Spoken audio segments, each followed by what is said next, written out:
Setelah melakukan penyelidikan terkait dugaan penyalahgunaan wewenang dan pelanggaran kearsipan negara, penyidik di Treskrimsus Polda Bali menetapkan Kepala Kantor Wilayah Badan Pertanahan Nasional, BPN Provinsi Bali, I. Made Daging sebagai tersangka.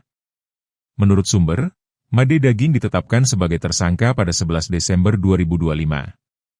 Made Daging diduga melawan hukum dengan memaksa seseorang untuk melakukan, tidak melakukan, atau membiarkan suatu perbuatan tertentu.